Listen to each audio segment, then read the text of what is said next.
There's this old proverb that says, if you want to go fast, go alone. If you want to go far, go together. That's the thread that twines our Exceptional Minds with RoboKind podcast. We want to connect you with the voices, the people, the movements, the work that's happening to promote, inspire, and achieve inclusive and celebratory moments for all. I'm Brian Baggs, CEO of RoboKind. Welcome to our episode. In this episode of Exceptional Minds with RoboKind, I'm super excited and honored that we get to host Dr. Charla DeLeo, the Special Education Coordinator at Clair County Schools in Alabama. With over 13 years of experience in special education, Dr. DeLeo is a passionate advocate for students' rights and supporting teachers, and has served as the former president of the Council of Administrators of Special Education, CASE. She's known for her candid approach and unwavering commitment to doing what's best. Dr. DeLeo's going to share her journey today, her insights into effective advocacy and supports, and strategies for fostering inclusive educational environments. Charla, welcome to the show. Thank you so much. Well, thank you for having me. Well, I'm glad you're here. And for some of you may be Me listening too. to this on audio, I get to see Charla. She's come in from her Spedivan. Charla, let's This start is there. What, Spedivan. what is this? Where are you? Listen, I am in the very large metropolis of Odenville, sitting outside of a quick bite to eat called Charlie's Barbecue, which is wonderful, might I add. If anybody is actually in Alabama and traveling through, don't be afraid of gas station food if you're in the middle of anywhere in St. Clair County, because chances are it's the best. There are also some Yeah. fine dining establishments here too. However, aside from that little brief commercial, I'm in Spedivan. Spedivan is my board vehicle, and I just have to nickname everything. I'm like, oh, no, that's Spedivan. We're actually about to move Yeah. into something called the Little Sped Schoolhouse. That's what I'm toying with right now. It's, a play on the Little Red Schoolhouse, but everything has to have a nickname. It's Alabama.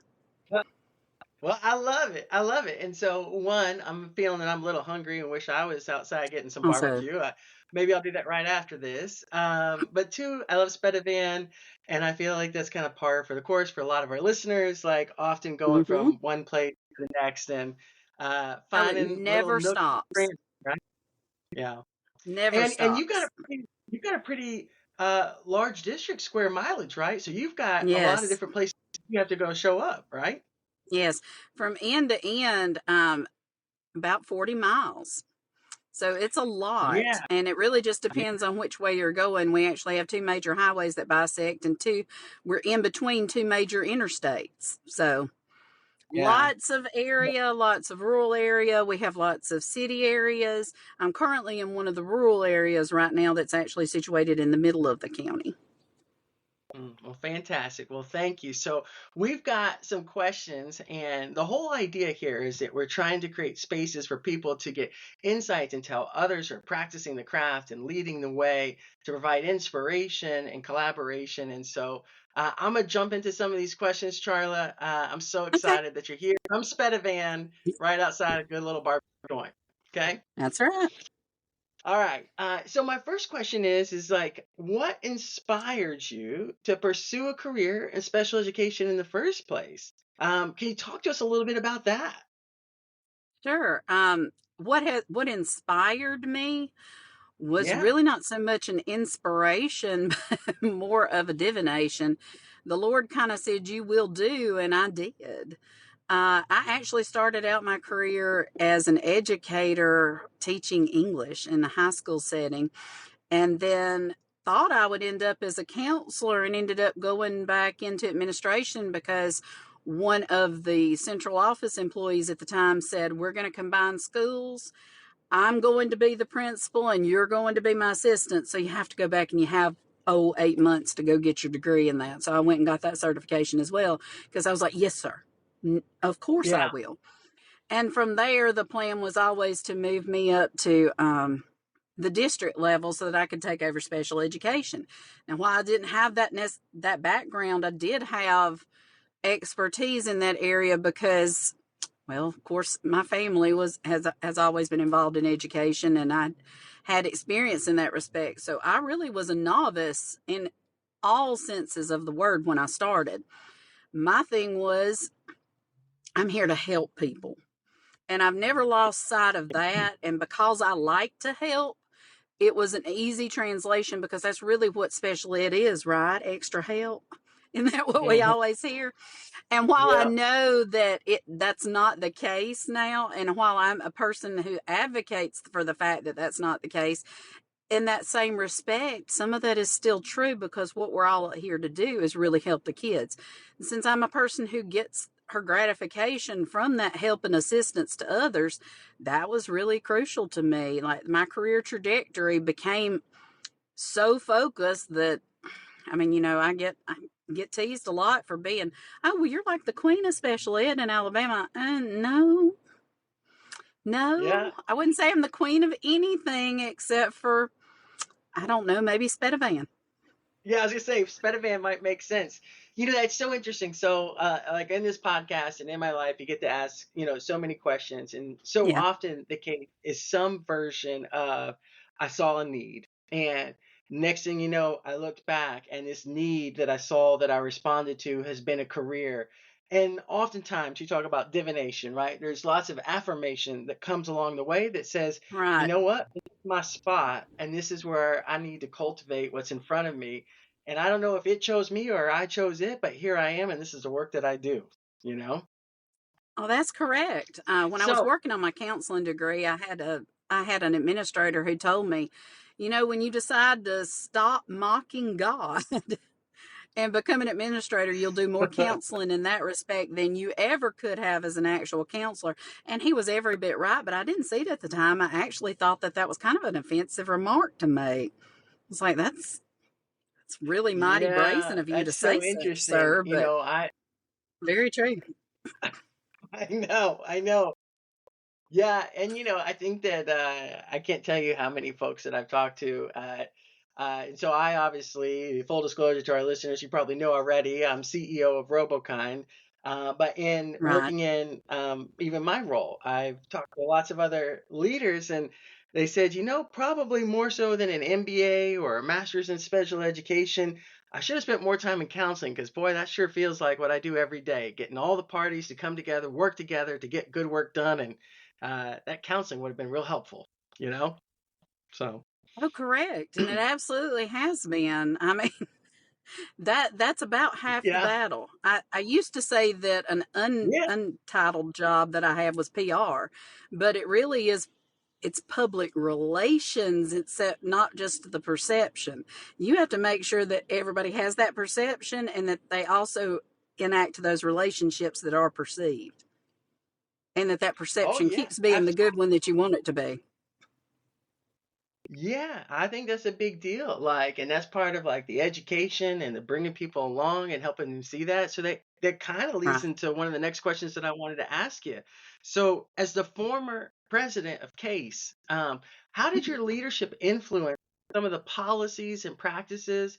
And I'm sure some of that was equipping and informing and engaging folks, but talk to me about some of that when you were in your leadership role with CASE, of how that helped like influence some of your initiatives that you still kind of follow today. So I actually became involved with Allocase because two of my friends said, you have to come and join because people listen to you. And I thought, people listen to me. What do you? But in that respect, they do, but only because I understand what true PR is all about, like we just talked about. I Hmm. have my first foray into that was around 2015 when we started talking about needing more preschool funding within the state. Sure. And at the time, we were expending as a whole, in addition to, now this is not our first class pre-Ks, but just our special education pre-Ks. The entirety of our state was spending $23 million, and we were only given 1.6. So that Wow. 1.6 divided by all of our counties across the state was just not sufficient. And so from there, I kind of just became the voice. People would come and express their concerns to me, and that would be directors and everything else. And so I think I just kind of slid into the leadership role because, like you said, there was a need, and I'm not a person who likes to be contentious, but I will get the point across. I will be matter of fact, and I will try to make it so that everybody wins on all sides, because that's the part of agreements that people don't understand, is that we're all supposed to be in them, all of us. And Yeah, if we can have that bipartisanship, then and so I'm usually able to make those things happen. Now, there are times when that's not the case, but for the most part, I've been able to do that. And so it just yeah, I kind of get that. became a thing for me. I get that.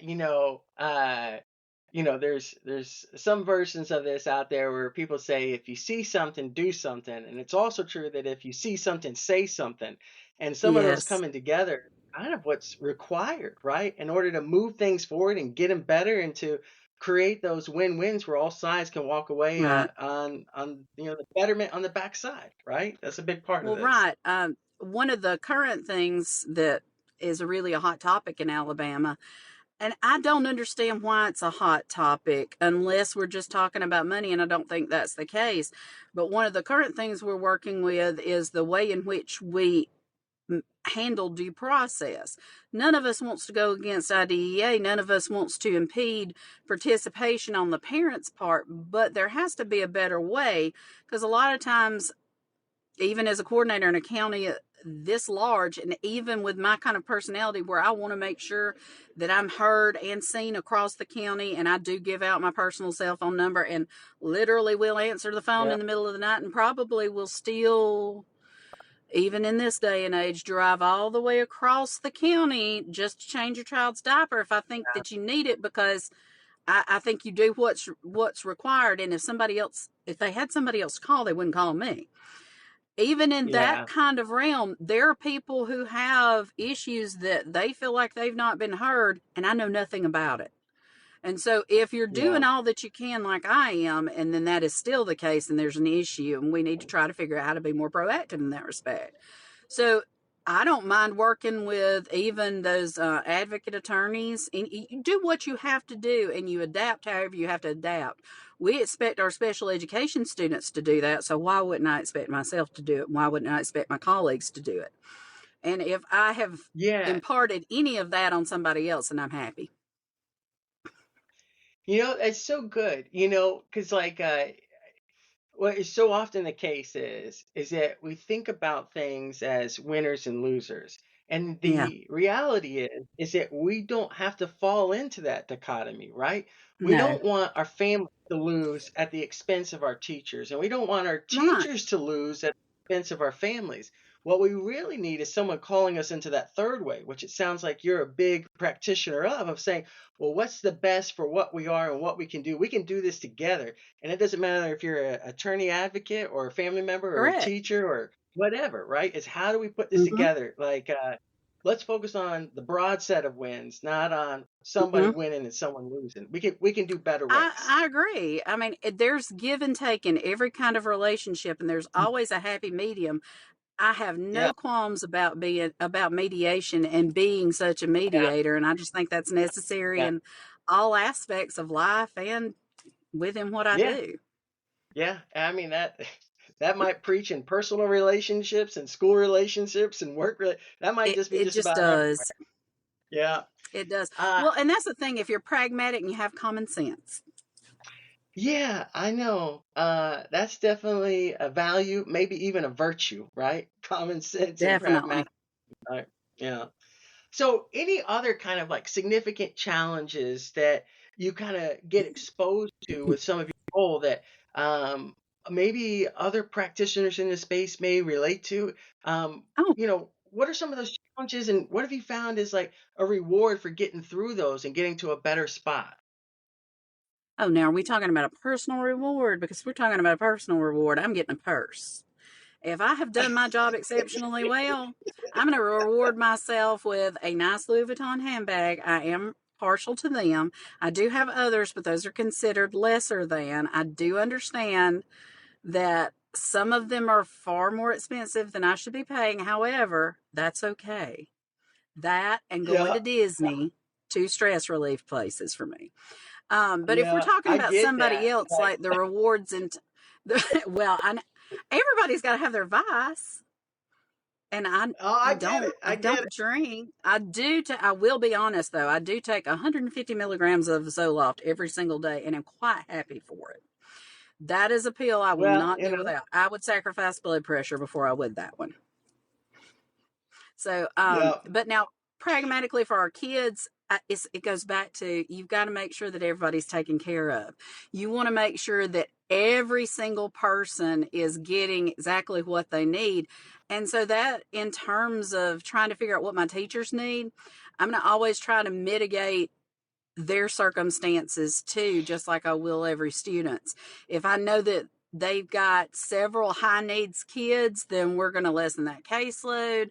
I'm going to go in and offer support or send one of our support staff out to help for the time being. And sometimes it's just to get you through a crunch period.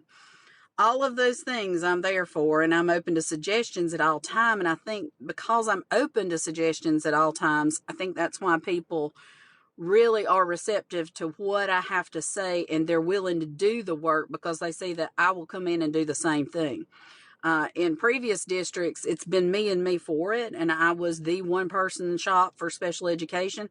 And while that taught me a lot, and while I was able to go out and do things personally, the thing that it did best for me was show that I was willing to do any task and that nothing was so menial that I wouldn't do it. I don't have a problem changing diapers. I don't have a problem going in and being with those behavior kids. If there's a behavior intervention strategy that somebody thinks isn't working, I'm going to go try it out myself, because I know I'll try to implement it with fidelity. And at least then they can't say, well, you never were in there and worked with a child. So I think it's yeah, about assessing the situation and seeing what you need. But in terms of what things am I dealing yeah, with, I like to say that I every Sunday I'm contemplating what fresh hell could be this week, because that is what it is. It is all fresh hell. yeah, There's not a yeah, cookie cutter out there for any one of our kids anymore. I don't know that there ever was, but I feel like there may have been when I was in school, or maybe it was just me as a child thinking that. But there's no such thing as a cookie cutter anymore. Every single student needs an individualized education plan. They may not require special services, but they need that individual plan. Whether they're gen ed or whether they're special ed in nature doesn't really matter anymore. So it is, it's something new every day, and I just continue to build on what we have all collectively learned and learn to apply, and then you go from there. The support yeah. network, I That's would say, for us is it's crucial to have regional meetings with all your surrounding uh, counties or districts of any kind. It's crucial to go to the state meetings and to find out what's happening across the board. You do figure out that you're not alone, but you also figure out that there's no one that has all the answers, and that's why there's a real need for an individualized education plan team. That IEP team is important because nobody has the answer. Charla, I imagine that people are going to go back and rewind and hear that last minute or two from you. There are so many nuggets in that that I'm going to go back and listen to too. Oh, Starting with like, hey, in this world where we're constantly asked to focus on helping others, it's okay to look in the mirror sometimes and say, what do we yeah. need? And so I loved the comments about Disney and finding the purse and everything else. Yes, Like, look, part of our solution is taking care of ourselves so that we can continue to be that vessel out in all those places. Someone's going to hear that that's and be right. like, you know what, I need that. And then I think one of the other things when we talk about our own mental health is embracing some realism. And your version of Sunday scaries that you talk about, Yes, in some ways, is a coping mechanism that prepares you that says, this week is going to be hard. I am going to face challenges, but I can bring a creative, rested self into this moment to solve them. I right. think the tension comes when we keep expecting that it's going to be, Skittles and rainbows and Care Bears, and then we walk into some Yes, sort of hell, right? Like, but if we have that realism, it exactly. comes. Yeah. And then I Exactly. love this last little bit too. Yeah, you Oh, beat I team. Sorry, agree. I'll say this too. Like in the meat of the team, and there's no cookie cutter. Like all that stuff. Like people are gonna come back, they're gonna listen, they're gonna play that again, be like, all right, that preaches. I need to hear that. I need to share that with somebody else. Those are some nuggets, Charlie. I loved them. Listen, I'm originally from Clay County. We're no stranger to those colloquialistic phrases that become catchy. We have some Love them. I horrible love them. ones too, but now that, the old adages are true, and there was a reason that we have a whole entire books and then they're still included within our literature is because they're very poignant and they're purposeful for today. That's the entire reason for the book of Proverbs. It's so that you can have Yeah, something to reflect on. But you have to be open and honest about everything, or nothing is going to get done correctly. Nothing. You won't feel good about it. Nothing will be done to fidelity. If you have open and honest conversations about everything, then nothing can be wrong.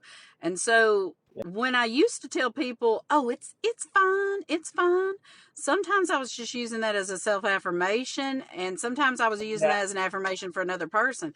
But I've learned over time it is fine. At the end of the day, none of us are going to die.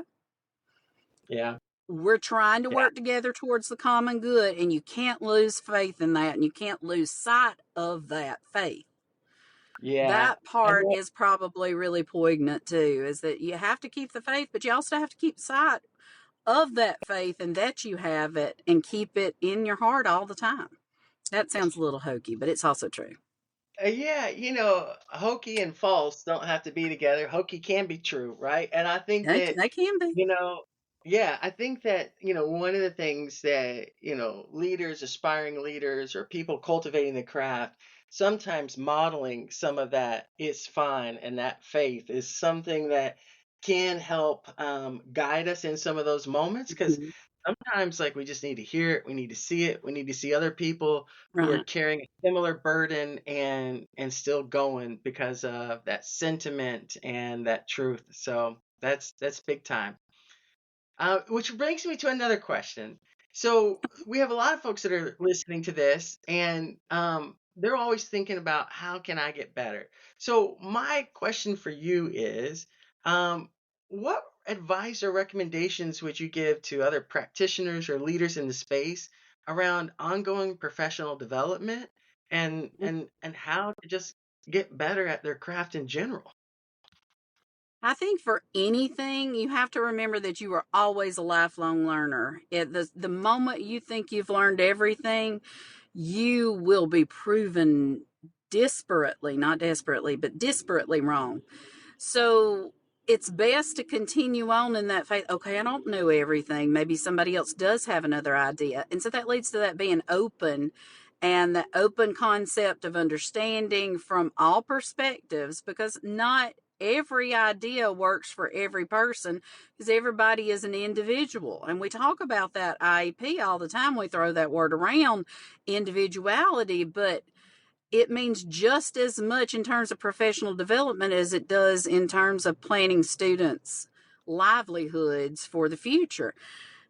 We got to make sure that we're looking at our clientele and figuring out what everybody needs. So, needs assessments, and then based off of those needs assessments, where do you want to go? You mentioned, counseling. Uh, my chosen theory to work from, our framework, is William Glasser's choice therapy, reality therapy choice theory. And so choice theory is it's a lot like what Dr. Phil does, although I'm not really a huge fan of Dr. Phil. He's too Sure. harsh in it, but that, well, what are you doing? Yeah. Well, what are you doing? Is that getting you where you want to go? Well, why are you Yeah. doing it? And it's a little too harsh and abrasive, but the whole concept is there of choice theory. Like, what do you want? What are you doing to get what you want? And if you Yeah. keep that in mind, then that theory kind of works for all frames of life. And like, my teacher was really right. He said, when I decided to stop mocking God, and when I did, I learned all the things I needed to know. And then now I'm an effective administrator, or at least I hope I am. Because I'm not perfect. I don't have all of the answers. That, I think admitting that is what makes me so relatable to other people and why they wanted me to be a leader. No, I don't know everything. I don't claim to. But there's a thing called in Alabama, we like to talk about peeing contests. I'm not a person to Okay. enter a peeing contest. I know I can win the peeing contest, so I don't have to enter it. But Yeah. I still know that I'm a lifelong learner, and I'm going to be open. I'm going to be receptive to listening. I think if you take that whole, oh, well, I know more than you do out of the equation, and you're doing your needs assessments, and you realize that, hey, I've got to be open to whatever anybody might need, then you make progress. That's what really makes the difference. I That's will also fantastic. say, if you're looking for a model or a framework, I can't recommend enough training and anything that you can learn. Now, of course, I divulged nothing here that is just totally poignant or novel.